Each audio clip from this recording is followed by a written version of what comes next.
ካሪኩሚ ያው ዝከንዳ ዝትርለኩም ወዶ ዝከንዳ ዘይ ማቲ ያው ድሮ ሕዝና ድሮ ሓዳይ ሆኒ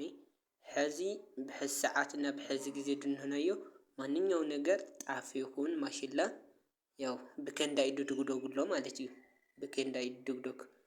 ድሮ ግን ማቲ ያው ካዝ ክልተ ዓመት ሰስተ ዓመት እዚ ክልተ ዓመት ሰስተ ዓመት እዩ ከንዳ ምናምን ሰላም من العالم تركو حواتي سلامكم بزح ترف يبللي بدنكم هم يخاتكم سلام دخاتكم يا دزا فيديو تاع وضحتكم سوات لايك سبسكرايب بمقر تحاورنا بتسب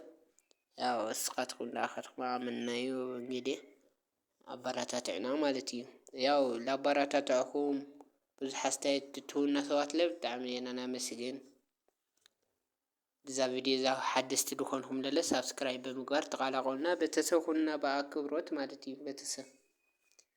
እና ለማዓንቲ ብና ባህልና መጽናንና ማለት እዩ ብና ባህልና ያው በተለመደ በሐስ ሰዓትና በሐዚ ወቅቲ አዝመራ ድስብሰወሉ ሰዓት እዩ ሐቀይ ያው ዝዴ ፈልጥ ሰብ የለይ ምክንያቱም ከ100% 7% ገበሬ ስለሆነ ማለት እዩ ያው በተለይ ብትፈላለየ ሀገር እንኩም ሰዋት ለለ ዘዓግብርና እናፈቆኩም ሰዋት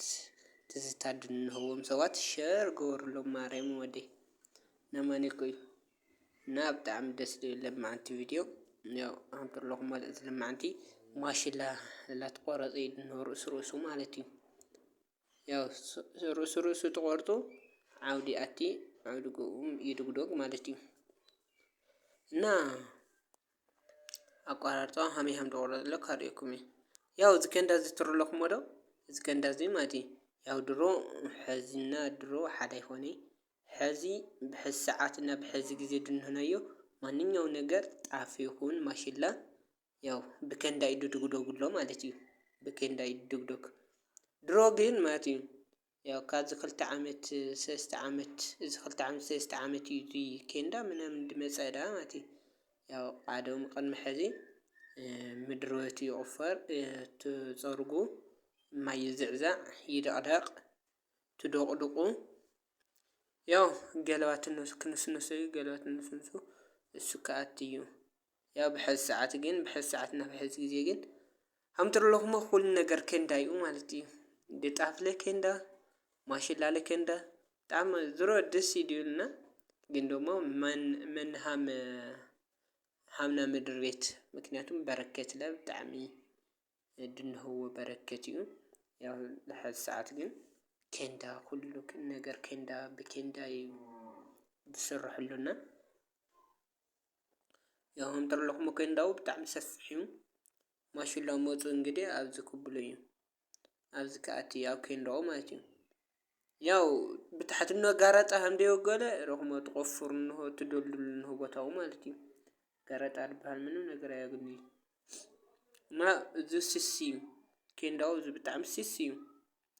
ከንዳው ዝብል እዚ ድጣፊ ድኮንዳ ድመሽላ ይኮኒ ያው ግን ምድሮይቱ ትጸርጉ ያው ሃንካፋ ሕዝን ረክሞ በሃንካፋ ያትጸረገ ዝጋረጣ ጋረጣው ማለት እዩ ያትቆፈረ ከዛ ምድሮይቱ ሽሉ ንጹህ ኮንዳ ማለት እዩ ምንም ድኮርኮዕ ነገር ምንም ነገር አይነው አይጸንሐይ ማለት እዩ እና እዚ ብታሕተይቱ ግበር እዩ እዚ ብታሕተይ ትነጸፈ ብልዓለለ ድሐሸ ከንዳ ረጉድ እንሁና መሽላ እሱ ክግበሮ እዩ ማለት እዩ እና ደስ ለውላ ደስ ለይብሊ ሃመ ይመስልኩም ያው በቲ ዓውዲ እንትኮይኑ ደስ ይብል ያው ብዙ በረከት ስለደውሉ ማለት እዩ እና አብዚ አንጥርለኩም ማሽላ ላቆረጡ ይድነዩ ማለት እዩ ማሽላ ላቆረጡ ያው አብዚ አውዱን ላቅሞጡ ተሓረ ከሻይ ተሓዝ በከሻይ ስብሰብ ማለት እዩ ከሻላ ሰብሰብካ ዳፍታ ዓውዲ አቲ ረክሞ ጫፍ ጫፍ ቆርጽልዎ ማለት እዩ ጫፍ ጫፍ ይቆረጽካ አገዳው ለለ ድሓር ጋሪ መጽእ ጋራጦኻ ጽዕን ኸዳ ዓድኻ ማለት እዩ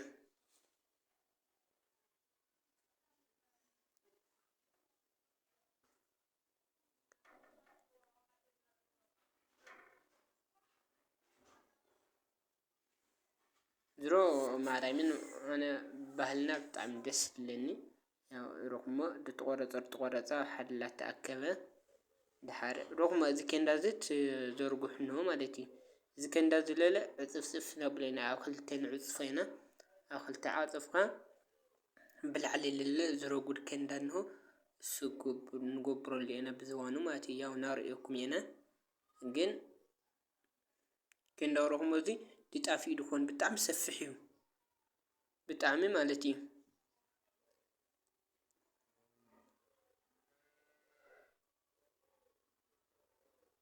እዚ ረኹሞ ስሲ ብጣዕሚ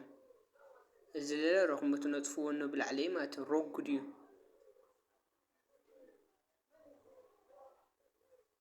ሓርፋፍ ኢለ ረጉድ ኢለ ብታሕተይና ግን ስሲ እዩ እና ትርለኹሞ ዶ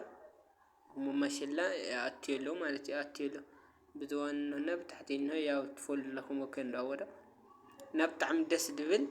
ሕዚ ኩሉ ነገራት መሓየሸ እዩ ያው ሕዚ ለለ ካብ ኬንዳ ይልቅ ለለ መኪና መፁ እንሆ መኪና ገለዋ ድድብሩ ዳ ካልእ ጣፍጣፉ ለለ እንዲእክቦ ማለት እዩ ሃምኡ ዓይነት ማሽን ለመፁልና እንሆ ሕዚ ካብ ጊዜ ወደ ጊዜ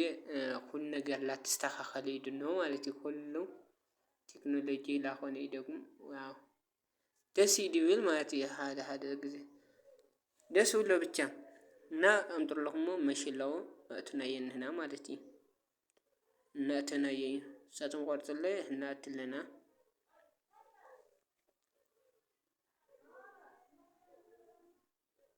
ያው እዚ ካርኦኩም እዩ ደስ ውልኒ ነበረ ማለት እዩ ያው ግን ዳብ ክላስ ትምህርቲ ሰዓት ምናምን ስለዝበፅሐኒ ዳብኡ ምኻድ ስለዘይቀሪ ያው ትድግደጉሎ ምናምን ዘይትሪእዎ ክትኽእሉ ኢኹም እና ቤተሰብ ዝሮ ኣተዓጫጭራውና ሕዚ ለለ ዓውዱ ብምንታይ ከም ዝኽየድ እንሆ ያው ድምርኣይና ድምፍላጥ እዩ ዝመፀኹ ማለት እዩ ቤተሰብ እና እዛ ቪድዮ ብብዙሕ ሰብ ሸር ግበሩለይ እሺ ቤተሰበይ ማሽላ ከም ትርለኹሞ ደጋሊ ኾደም ድውላቕ እዩ ኣብዚ ለለ ከም ትርለኹሞ እዚ ፍረ እዚ ማለት እዩ እዚ ድብሕቱ ትፈልዩ ድሓር ማዝያ ትኾንሉ ለለ ዘርኢ ድትፈለየ እዚ ማሽላ እዚ ማለት እዩ ድብሕቱ ትፈለየ ዝዘርኢ ያው ግዴታ ባህልና ከምዚ ስለዝኾነ ማለት እዩ እዚ ብከሻ ይቁፀር ካብኡ ብሕቱ ይድግደግ ብሕቱ ትደግድጉ ድሓር ማዝያ ትበፅሕሉ እንግዲህ እዚ ባዕሉ እዩ ዝዝራእ ማለት እዩ ማንኛውም ነገር ብሓደ ትደግደገ ነገር ኣይብል እዚ ያው ድብላዕ ኮንሎ ማለት እዩ ዝለለ ያው ከም ትርለኹሞ ባህልና እዚ ንመስል ብጣዕሚ ትፈትውዎ ኢኹም ተስፋ ይገብር ባይ ባይ ወዳችኋለሁ ቤተሰብ